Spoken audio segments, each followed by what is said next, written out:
Hello students, मैं Shiba Serena हाजिर हूँ आज फिर आपके लिए एक नया टॉपिक लेकर। और आज जो टॉपिक हम करने जा रहे हैं, जैसे कि आपने टाइटल में भी पढ़ लिया होगा और थंबनेल में भी आपने देख लिया होगा और आपके सामने अभी आपको दिखाई दे रहा है, head master qualities, duties and functions of a head master. तो ये आज का हमारा टॉपिक है। हेड मास्टर यानी कि जो प्रधान अध्यापक होता है, यानी कि जो प्रिंसिपल होता है, उनके क्या ड्यूटीज़ होती हैं, उनकी क्या क्वालिटीज़ होती हैं, उनके क्या फंक्शंस होते हैं, वो सब कुछ जो है आज हम इस टॉपिक में जानने की कोशिश करेंगे, कवर करने की कोशिश करेंगे। तो मेरे साथ इस वीडियो में अंत तक बने रहिएगा। उम्मीद करती हूँ कि आपको ये लेक्चर बहुत हेल्प करेगा और आपको काफ़ी पसंद भी आएगा। ठीक है, तो बिना किसी देरी के चलिए इसे शुरू करते हैं। प्रधान अध्यापक की भूमिका। प्रधान अध्यापक को शैक्षिक प्रक्रिया की धुरी माना जाता है।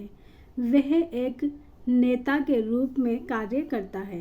क्या कह रहे हैं कि जो एजुकेशन का जो प्रोसेस है, शैक्षिक प्रक्रिया जो है, उसकी जो धुरी है वो प्रधान अध्यापक को माना जाता है। यानी सब चीज़ें जो हैं उसके इर्द गिर्द घूमती हैं। वो एक नेता के रूप में काम करता है। संगठन के उद्देश्यों की प्राप्ति हेतु निर्देशन देता है ना, निर्देश करता है ना, निर्देशन देता है कि भाई ये काम इस तरह किया जाए, ये काम इस तरह हो, ये सारी चीज़ें जो है वो बताता है। और कभी स्वयं शिक्षक की भूमिका का निर्वाह भी करता है और कभी कभी खुद शिक्षक बन जाता है।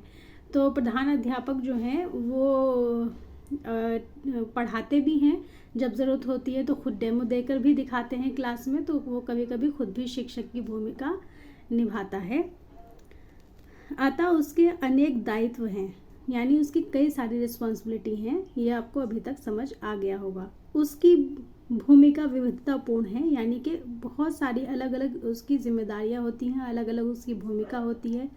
कभी वो एक टीचर के तौर पे अपने आप को देखता है, कभी वो एक नेता के तौर पे अपने आप को देखता है, कभी वो एक स्टूडेंट की जगह अपने आप को रख कर देखता है कि वहाँ से चीज़ें किस तरह दिखाई देती हैं। कभी वो चीज़ों को ऑर्गेनाइज करता है, कभी मीटिंग्स अरेंज करता है, कभी वो सेशन लेता है। तो इस तरह से जो प्रधान अध्यापक होता है, हेड मास्टर होता है, वो उसके कई सारे रोल होते हैं और कई सारी उसकी भूमिका होती हैं। इस विविधतापूर्ण स्थिति में प्रधान अध्यापक को एक प्रशासक के रूप में कार्य करना होता है। तो ये जो सारे रोल्स मैंने आपको उनके बताए, तो बेसिकली उनको करना क्या होता है, उनको एक एडमिनिस्ट्रेटिव के रूप में, एक प्रशासक के रूप में कार्य करना होता है। ठीक है, चलिए आगे बढ़ते हैं।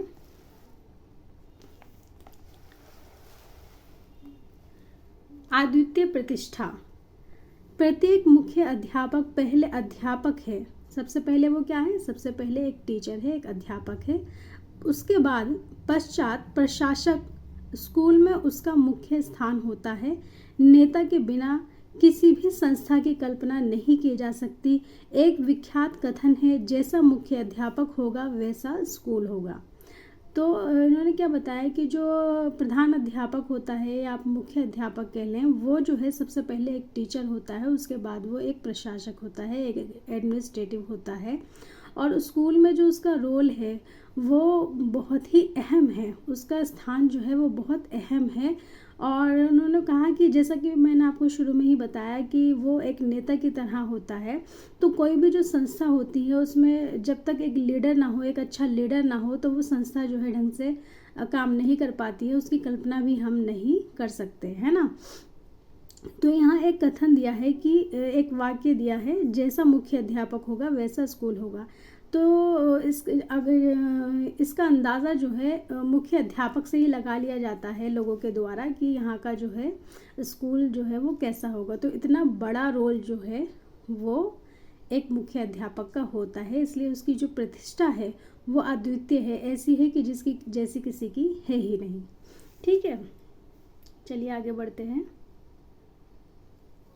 गतिशील नेतृत्व। मुख्य अध्यापक में अपने स्टाफ और विद्यार्थियों को गतिशील नेतृत्व प्रदान करने की क्षमता होनी चाहिए। गतिशील यानी कि एक्टिव उसका नेतृत्व होना चाहिए। ऐसे नहीं कि बस हाँ जी हो रहा है जी कर लेंगे जी, इस तरह नहीं, गतिशील होना चाहिए।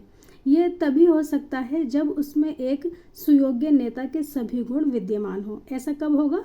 जब उनमें एक सुयोग्य नेता के सारे गुण होंगे। तो वो गुण होंगे तभी तो वो ये सारी चीज़ें कर पाएंगे। उसमें दूसरों से काम लेने की योग्यता होनी चाहिए। ठीक है, दूसरों से काम लेना जो है वो आना चाहिए। तो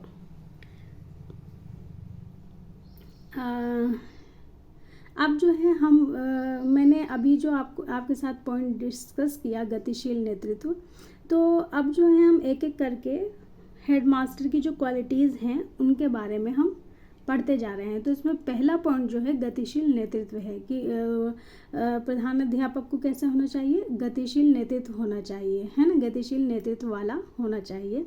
दूसरा पॉइंट हमारे पास आता है समायोजित व्यक्तित्व। कैसा व्यक्तित्व होना चाहिए? समायोजित व्यक्तित्व होना चाहिए। मुख्य अध्यापक का स्वास्थ्य अच्छा होना चाहिए, उसे हर प्रकार की कुंठाओं से मुक्त होना चाहिए, उसमें संतोषजनक रूप से काम करने की क्षमता होनी चाहिए, उसका दृष्टिकोण भी प्रगतिशील होना चाहिए, यानी कि प्रोग्रेसिव माइंड हो, जो आगे की तरफ देखे, ये नहीं कि पीछे की बातों में ही उलझा रहे। उसका माइंड जो है इस तरह से होना चाहिए कि किस तरह स्कूल की तरक्की हो, किस तरह से हम लोग आगे बढ़ें, किस तरह से बच्चे बेहतर परफॉर्म करेंगे, टीचर किस तरह से अच्छा काम करेंगे। उसका जो माइंड है वो प्रोग्रेसिव होना चाहिए, है ना, प्रगतिशील। उसके व्यक्तित्व का प्रभाव ऐसा होना चाहिए कि सभी उसे अनुभव करें, है ना। एक होता है ना कि एक जब बहुत अच्छा लीडर होता है तो सभी उसको फील करते हैं, सब उसकी बात मानते हैं, उसके पीछे चलते हैं। तो इस तरह का उसे होना चाहिए कि सभी उसका अनुभव करें, है ना। नेक्स्ट पॉइंट सुदृढ़ निर्णय। थर्ड पॉइंट है हमारा क्या? सुदृढ़ निर्णय। मुख्य अध्यापक को एक अच्छा प्रशासक होना चाहिए, उसमें शीघ्र निर्णय लेने की क्षमता होनी चाहिए, उसे निर्णय लेने में टाल मटोल नहीं करनी चाहिए।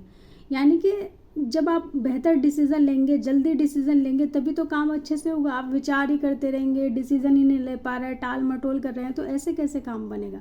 तो सुदृढ़ निर्णय ये क्वालिटी जो है उसके अंदर होनी चाहिए। चलिए आगे बढ़ते हैं। उसे ये भी नहीं समझना चाहिए कि उससे गलती हो ही नहीं सकती। भाई ऐसा भी नहीं सोचना चाहिए कि मुझसे कोई गलती हो ही नहीं सकती, मैंने जो डिसीज़न ले लिया वो 100% करेक्ट ही होगा, ऐसा भी नहीं होना चाहिए। मुख्य अध्यापक से यदि गलती हो जाए तो उसे हमेशा सुधारने के लिए तैयार रहना चाहिए। अगर ऐसा हो जाता है कि आपसे गलती हो गई है तो आपको जो है उसको एक्सेप्ट करना चाहिए और एक्सेप्ट करके उसमें जो है सुधार कर लेना चाहिए। ये भी बहुत ज़रूरी है, क्योंकि इतना बड़ा जो है कार्यभार आपके ऊपर है, और उसमें अगर आप कोई गलत फैसला ले लेते हैं तो उससे जो है बहुत सारे लोग इफ़ेक्ट होंगे। तो वो चीज़ जो है नहीं होनी चाहिए। फिर नेक्स्ट पॉइंट देखिए, फोर्थ पॉइंट सुदृढ़ दर्शन। एक अच्छे प्रशासक का जीवन दर्शन ही केवल सुदृढ़ नहीं होना चाहिए, बल्कि उसका शिक्षा दर्शन भी सुदृढ़ होना चाहिए। क्या कहा इन्होंने, एक बार फिर सुनिए। एक अच्छे प्रशासक का जीवन दर्शन ही केवल सुदृढ़ नहीं होना चाहिए, बल्कि उसका शिक्षा दर्शन भी सुदृढ़ होना चाहिए।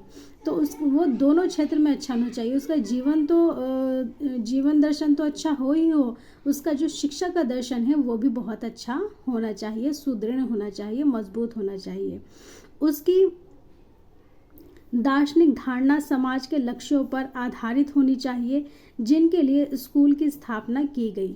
अतः प्रशासक की दार्शनिक धारणा में लचीलापन होना चाहिए। ये बहुत ज़रूरी है कि उसकी जो धारणा हो वो समाज के लक्ष्यों वाली हो, तभी तो वो बच्चों को वो चीज़ दे पाएंगे जो समाज उनसे एक्सपेक्ट करता है, जिसके लिए बच्चों को विद्यालय में भेजा जाता है। और दूसरी बात ये कि उनका जो दर्शन है वो उसमें थोड़ा लचीलापन भी, फ्लेक्सिबिलिटी भी होनी चाहिए, क्योंकि समाज में जो है समय के साथ साथ चेंजेस आते रहते हैं, चीज़ें जो है लक्ष्य जो है वो बदलते रहते हैं, आदर्श जो है वो समाज में बदलते रहते हैं, नई नई नीड जो है वो पैदा होती रहती हैं। तो उनके साथ जो है सही एडजस्टमेंट हो सके मुख्य अध्यापक का, ये भी बहुत ज़रूरी है, इसलिए उसको फ्लेक्सिबल भी होना चाहिए। चलिए नेक्स्ट पॉइंट देखते हैं, फिफ्थ पॉइंट है आत्मविश्वास संपन्न व्यक्ति। आत्मविश्वास संपन्न व्यक्ति यानी कि उसको जो कॉन्फिडेंस है वो बहुत अच्छा होना चाहिए। जैसे मुख्य अध्यापक को अपने ऊपर पूरा विश्वास होना चाहिए, वह स्कूल से संबंधित कोई भी काम करे, उसका आत्मविश्वास उसमें झलकना चाहिए, यानी कि वो पूरा कॉन्फिडेंस से उस काम को करे। आत्मविश्वास से किसी भी काम की 50% सफलता निश्चित हो जाती है। इससे वह निर्भीकता से मार्ग की सभी बाधाओं को दूर कर सकता है। यानी कि जब उसको कॉन्फिडेंस होता है कि जो मैं काम कर रहा हूँ वो सही कर रहा हूँ, और जो मैं काम करने जा रहा हूँ वो जो फैसला मैंने लिया है वो बिल्कुल ठीक लिया है, तो इससे क्या होता है, वो उस काम को जो है पूरी मुस्तैदी से करता है, पूरे मेहनत से करता है, और जो कोई भी रुकावट उसमें आती है उस रुकावट को अच्छी तरह दूर करता है, क्योंकि उसको पता होता है कि मैं जो हूँ सही रास्ते पे हूँ। ये कॉन्फिडेंस उसके अंदर होता है ना। तो ये तो थे क्वालिटीज़, जो क्वालिटीज़ जो है मुख्य अध्यापक के अंदर होनी चाहिए, वो मैंने आपको बताई।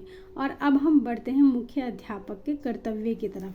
मुख्य अध्यापक के जो है बहुत सारे कर्तव्य भी होते हैं। तो सबसे पहले जो है मैं आपको उनके जो विशिष्ट कर्तव्य होते हैं वो बताऊंगी, ठीक है। विशिष्ट कर्तव्यों में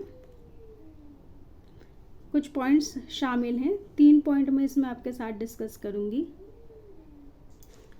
तो पहला पॉइंट है योजना।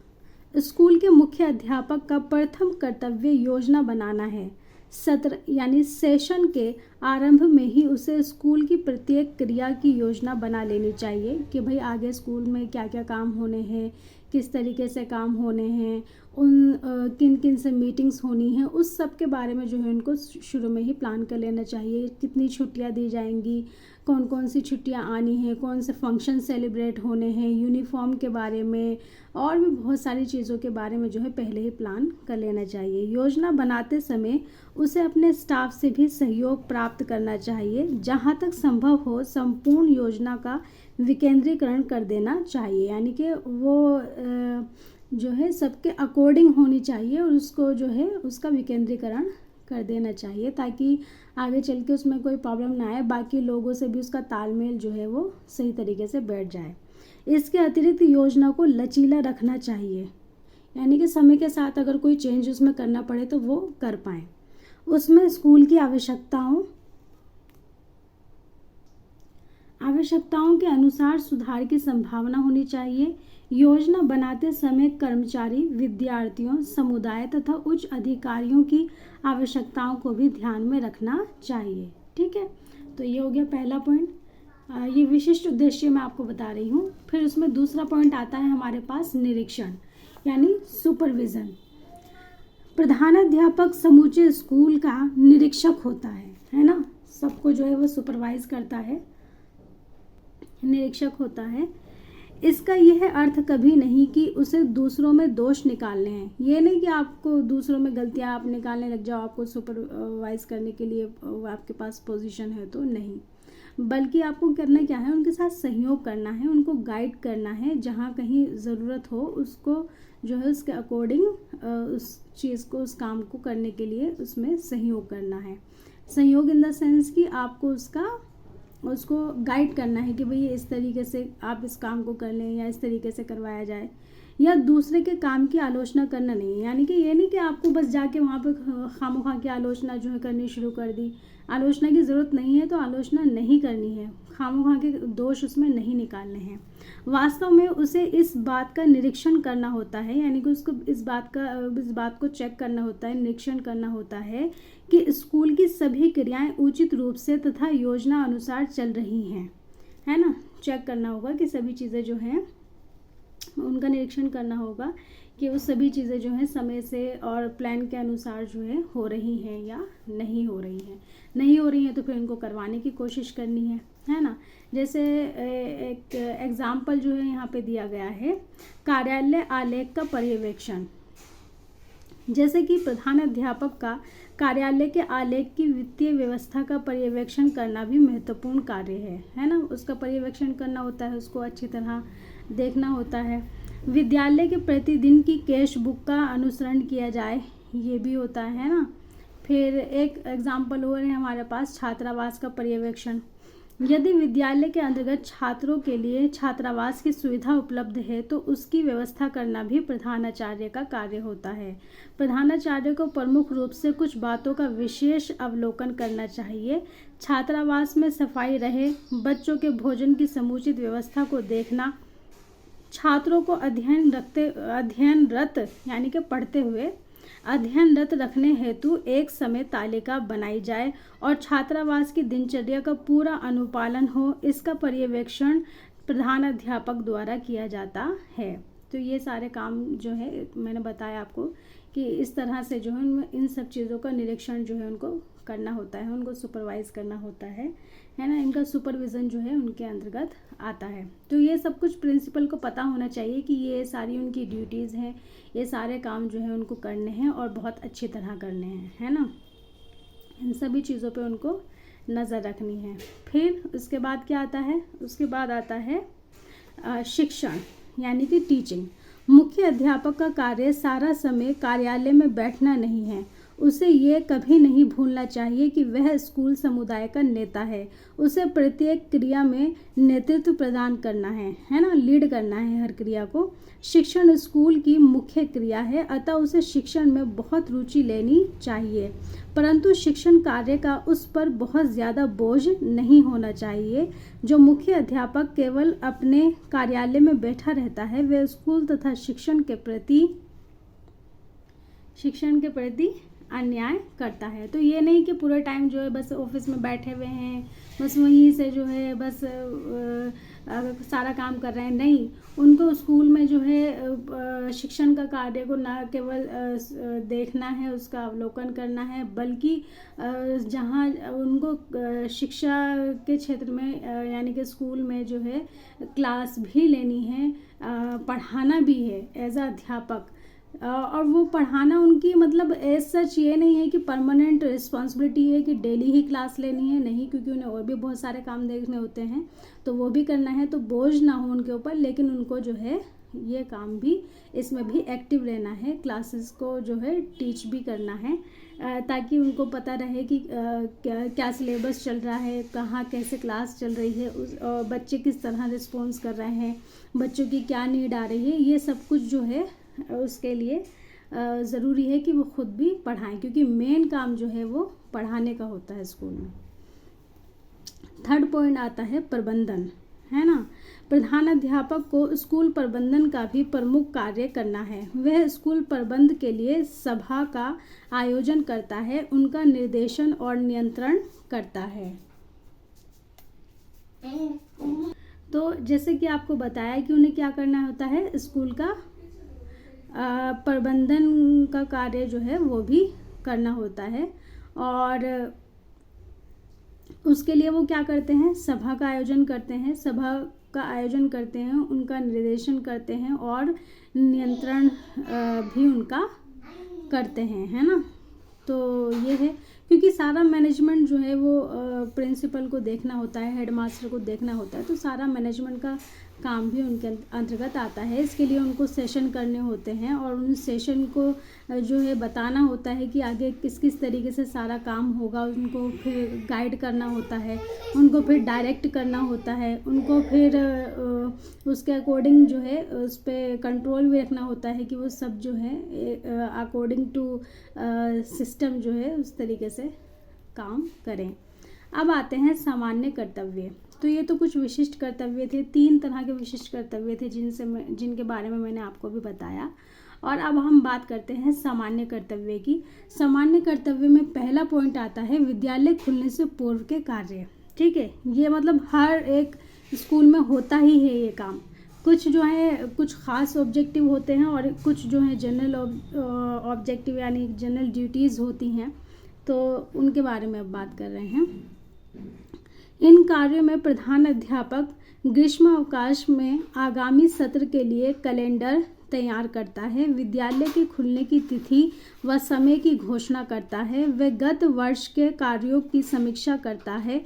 इनके अतिरिक्त बैठकों का आयोजन, लक्ष्य पूर्ति की समीक्षा, अनुदेश कार्यक्रम, स्टाफ विकास कार्यक्रम की समीक्षा हेतु समय का निर्धारण करता है, ताकि गत वर्ष की त्रुटियों की पुनरावृत्ति ना हो। ठीक है, तो ये सारे जो है चीज़ें उनको करनी पड़ती हैं। तो कुछ चीज़ें हैं जो मैंने आपको बता दी, और भी बहुत सारी चीज़ें होती हैं, हम लिमिटेड चीज़ें ही डिस्कस कर सकते हैं। तो ये सब कुछ जो काम है उनको देखने होते हैं। फिर नेक्स्ट पॉइंट है विद्यालय खुलने के दिन कार्य। तो उस दिन भी बहुत सारे काम होते हैं। जैसे क्या क्या काम होते हैं मैं आपको बताती हूँ। प्रधानाध्यापक विद्यालय खुलने के प्रारंभिक दिनों में नए विद्यार्थियों एवं अभिभावकों का स्वागत करता है और संपर्क के लिए बैठक व्यवस्था करता है। प्रत्येक कक्षा के लिए समय विभाग चक्र, नए सत्र का कार्य विभाजन, अपेक्षित सूचनाओं का नोटिस बोर्ड पर प्रदर्शन करना, आवश्यक छात्र स्टेशनरी, पुस्तकों के विवरण की व्यवस्था और गणवेश यानी यूनिफॉर्म आदि की व्यवस्था करनी होती है। तो ये सारे काम करने होते हैं, ये सारी रिस्पॉन्सिबिलिटीज़ हैं। उसके बाद है सत्र के अंतर्गत कार्य। प्रधानाध्यापक शिक्षण कार्य का संगठन सत्र के अंतर्गत करता है। तो मतलब जो शिक्षण कार्य है वो किस तरह चलेगा, वो सब कुछ जो है सत्र के अंतर्गत यानी सेशन के अंतर्गत उसका कार्य वो उसके बारे में जो है सारी बात करता है। यह संगठन शिक्षक की योग्यता व रुचि के आधार पर कार्यभार सौंपना तथा कार्यों का पर्यवेक्षण करना, विषय विशेषज्ञों के अभिभाषण का प्रावधान, नियमित कक्षा निरीक्षण तथा पाठ्य सहगामी क्रियाओं के लिए कैलेंडर घोषित करना और छात्र निर्देशन एवं स्वास्थ्य सेवाओं का संचालन एवं अवलोकन करना आदि प्रधानाध्यापक को सत्र के अंतर्गत कार्य करने होते हैं। थोड़ा सा नॉइज़ आ रहा है फ्रेंड्स, तो आप परेशान नहीं होइएगा। तो अब हमारे पास बचा है हमारा लास्ट पॉइंट, 4th पॉइंट, और ये सामान्य कर्तव्य जो हम पढ़ रहे हैं उसका लास्ट पॉइंट है 4th पॉइंट।